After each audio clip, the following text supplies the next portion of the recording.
जय भोले बाबा। भोलेनाथ, स्वागत है आप सभी को हमारे इस भक्ति भाव सफर में।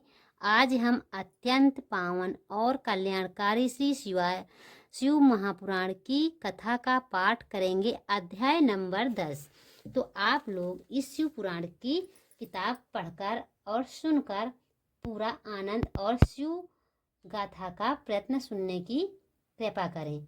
तो आज मैं सुनाऊंगी अध्याय नंबर 10। हर हर महादेव आप सभी लोगों को मेरी तरफ से। शिवलिंग की स्थापना, उसके लक्षण और पूजन की विधि का वर्णन तथा शिव पद की प्राप्ति करने वाले सत्कर्मों का विवेचन। ऋषियों ने पूछा सूत जी से, शिवलिंग की स्थापना कैसे करनी चाहिए, उसका लक्षण क्या है तथा उसकी पूजा कैसे करनी चाहिए, किस देश काल में करनी चाहिए और किस प्रत्येक द्वारा उसका निर्माण होना चाहिए। तो सूत जी कहा, महर्षियों, मैं तुम लोगों को के लिए इस विषय का वर्णन करता हूँ। ध्यान से सुनिएगा, देखकर सुनो और समझो। अनुकूल एवं शुभ संयम में किसी पवित्र तीर्थ, नदी आदि तट पर अपनी रुचि के अनुसार ऐसी जगह शिवलिंग की स्थापना करनी चाहिए जहां नित्य पूजन हो सके।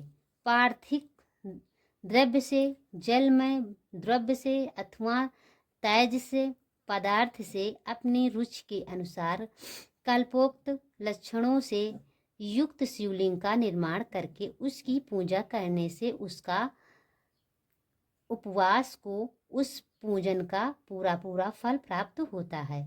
संपूर्ण शुभ लक्षणों से युक्त शिवलिंग की यदि पूजा की जाए तो वह तत्काल पूजा का फल देने वाला होता है। यदि जल प्रतिष्ठा करनी हो तो जल प्रतिष्ठा करनी हो तो इसके लिए छोटा सा शिवलिंग अथवा विग्रह श्रेष्ठ माना जाता है, और यदि अचल प्रतिष्ठा करनी है तो स्थल शिवलिंग अथवा विग्रह अच्छा माना गया है। लक्षणों से युक्त शिवलिंग की पीठ सहित स्थापना करनी चाहिए। शिवलिंग का पीठ मंडलाकार, गोल, चौकोर, त्रिकोण अथवा खाट के पाए की भांति ऊपर नीचे मोटा और बीच में पतला होना चाहिए। ऐसा लिंग पीठ महान फल देने वाला होता है। पहले मिट्टी से तार आदि से अथवा लोहे आदि से शिवलिंग का निर्माण करना चाहिए। जिसे द्रव्य से शिवलिंग का निर्माण हो उसी से उसका पीठ भी बनाना चाहिए। यही अस्थावर अचल प्रतिष्ठा वाले शिवलिंग की विशेष बात है। चल प्रतिष्ठा वाले शिवलिंग में ही लिंग और पीठ एक ही उत्पादन होना चाहिए, किंतु बाणलिंग के लिए यह नियम नहीं है। लिंग की लंबाई निर्माणकर्ता या स्थापना करने वाले यजमान के 12 अंगुल के बराबर होनी चाहिए। ऐसे ही शिवलिंग उत्तम कहा गया है। इससे कम लंबाई हो तो फल में कमी आ जाती है, अधिक हो तो कोई दोष की बात नहीं है। 4 लिंग में भी वैसा ही नियम है। उसकी लंबाई कम से कम कार्तिक अंगुल का क्रता के 1 अंगुल के बराबर होनी चाहिए। उससे छोटा होने पर अल्प फल मिलता है, किंतु उससे अधिक होना दोष की बात नहीं है।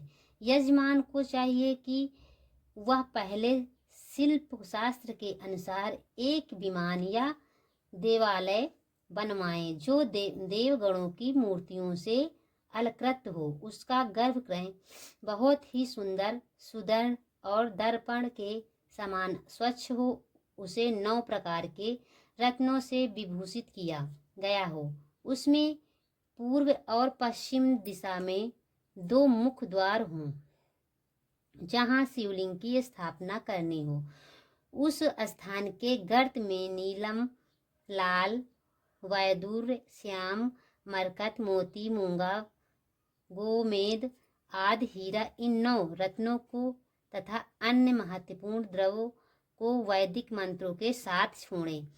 संयोजात आदि 5 वैदिक मंत्रों द्वारा शिवलिंग का 5 स्थानों में क्रमशः पूजन करके अग्नि में अभिषेक की अनेक आहुतियां दें और परिवार सहित मेरी पूजा करके गुरु स्वरूप आचार्य की धन से तथा भाई बंधुओं के मनचाही वस्तुओं से संतुष्ट करें। याचकों को जड़ स्वर्ण ग्रह एवं भू संपाद तथा चैतन्य गौ आदि वैभव प्रदान करें।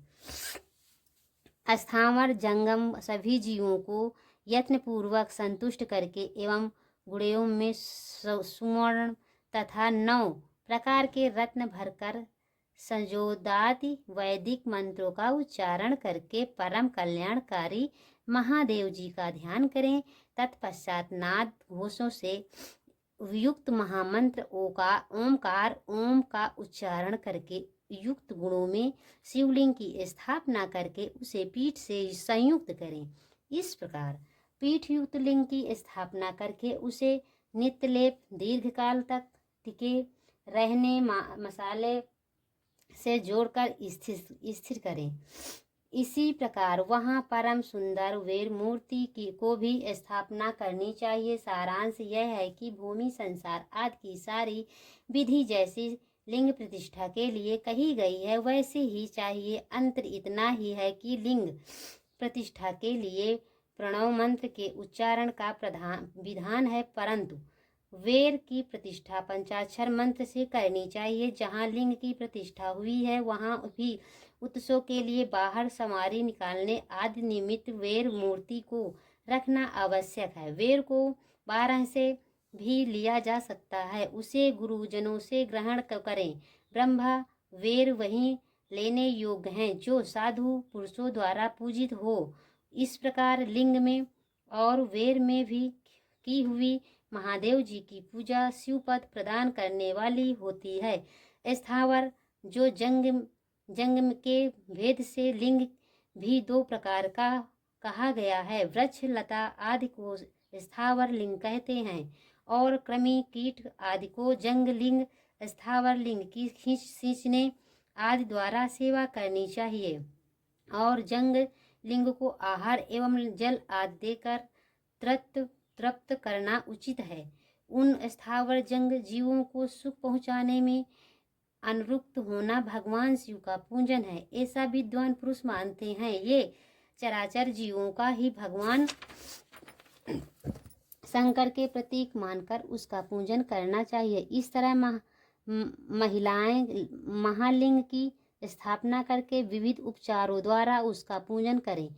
अपनी शक्ति को अनुसार नित्य पूजन करनी चाहिए तथा देवालय के पास ध्वजारोपण आदि करना चाहिए। शिवलिंग साक्षात शिवपद प्रदान करने वाला है अथवा चरलिंग में पोषणोपार्य द्वारा आयोजित रीति से क्रमशः पूजन करें। यह पूजन भी शिवपद प्रदान करने वाला है। आवाहन आसन अर्घ पाद पंदांग अंचामन अभ्याग पूर्वक स्नान वस्त्र एवं एगोपवीत गंध पुष्प धूप दीप नवेद तंबूल समर्पण नीराजन नमस्कार और विसर्जन ये 16 उपचार हैं। अथवा अर्घ से लेकर नवेदक विधिवत पूजन करें। अभिषेक नवेद नमस्कार और दर्पण ये सब यश शक्ति नित्य करें।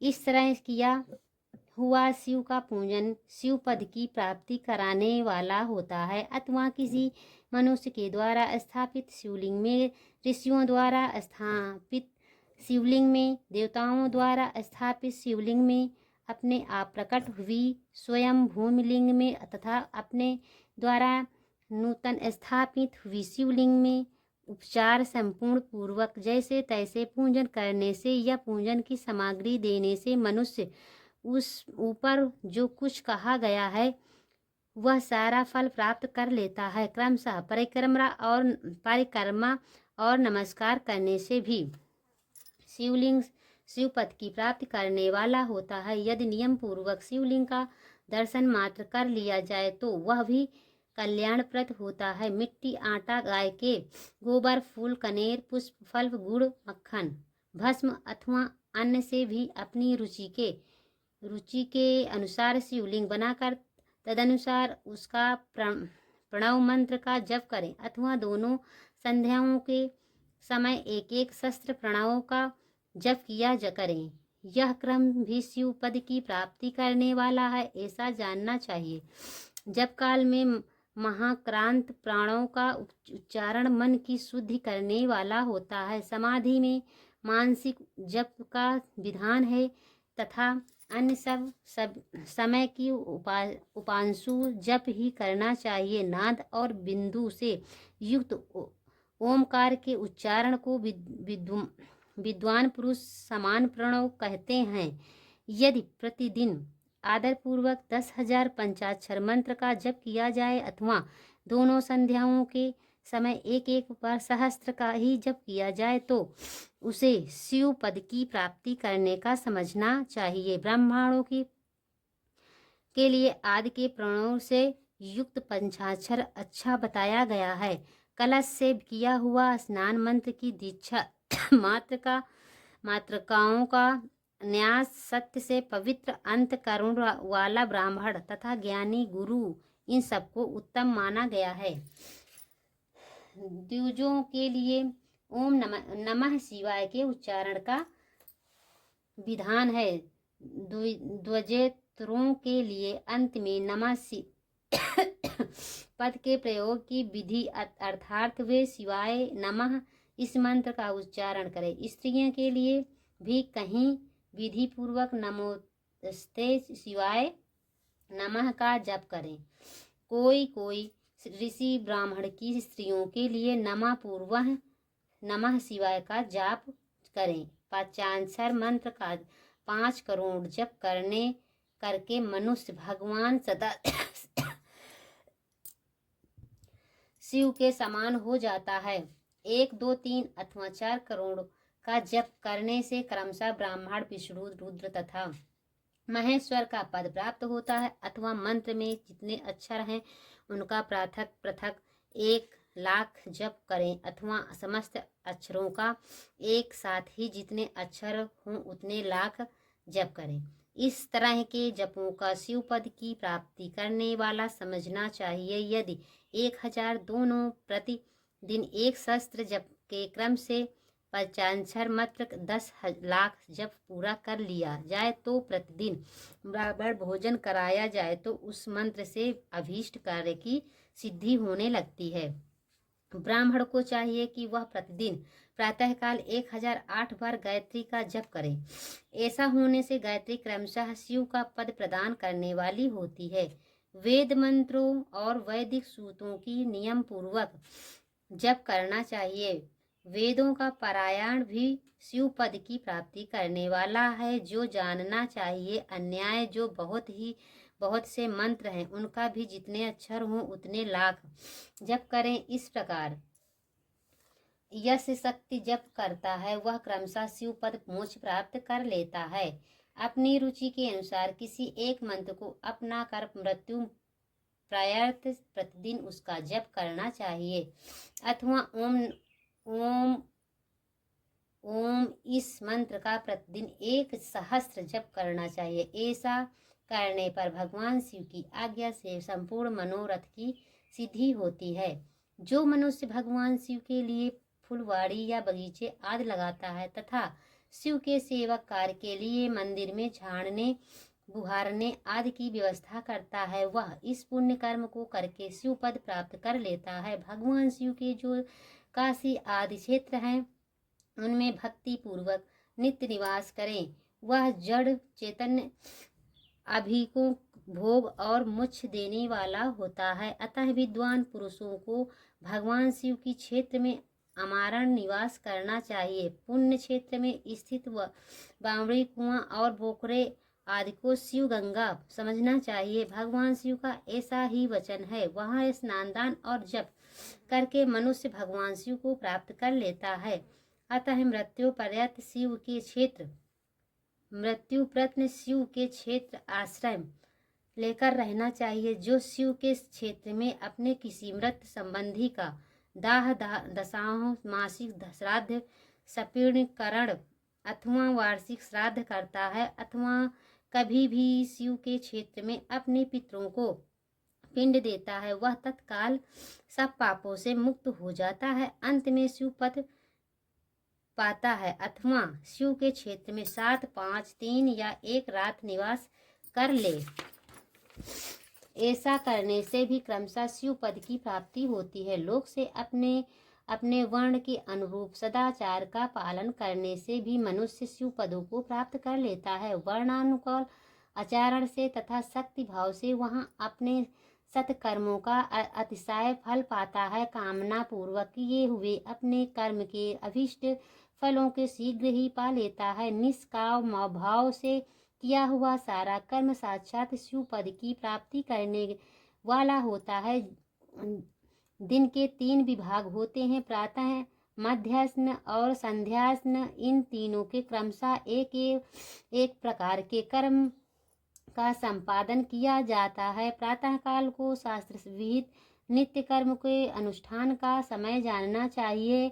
मध्यकाल कर्म के लिए उपयोगी है, जहाँ सायंकाल शांति कर्म के उपयुक्त है, ऐसा जानना चाहिए। इसी प्रकार रात्रि भी समय का विभाजन किया गया है। रात के 4 प्रहरों में से बीच के 2 प्रहर हैं, उन्हें निशित काल कहा गया है। विशेषता है उसी काल में हुई भगवान शिव जी की पूजा अभिष्ट फल देने वाली होती है। ऐसा जानकर कर्म करने वाला मनुष्य यथोक्त फल का भागी होता है। विशेषता कलयुग में क्रमशः ही फल की सिद्धि होती है। अपने अपने अधिकार के अनुसार ऊपर कहे गए किसी भी कर्म के द्वारा शिव राधन करने वाला पुरुष यदि सदाचारी है और पाप से डरता है तो वह उन कर्मों का पूरा फल अवश्य प्राप्त कर लेता है। ऋषियों ने कहा, सूत जी, पुण्य क्षेत्र कौन कौन से हैं जिनका आश्रम लेकर सभी स्त्री पुरुष शिव पद प्राप्त कर ले, ये हमें संक्षेप में बताइए। तो आज मैं कथा यहीं तक बताती हूँ, नहीं तो लंबी हो जाएगी। अगर वीडियो अच्छा लगे तो लाइक सब्सक्राइब करें और पूरी कथा सुना करें प्लीज़, आपको शिव पुराण का पुण्य मिलेगा। अगर वीडियो अच्छा लगे तो लाइक करें। धन्यवाद। हर हर महादेव। आप सभी लोग स्वस्थ रहें और मस्त रहें। शिव पुराण किताब पढ़ते रहिए। ओके, पूरी कथा जरूर सुनें।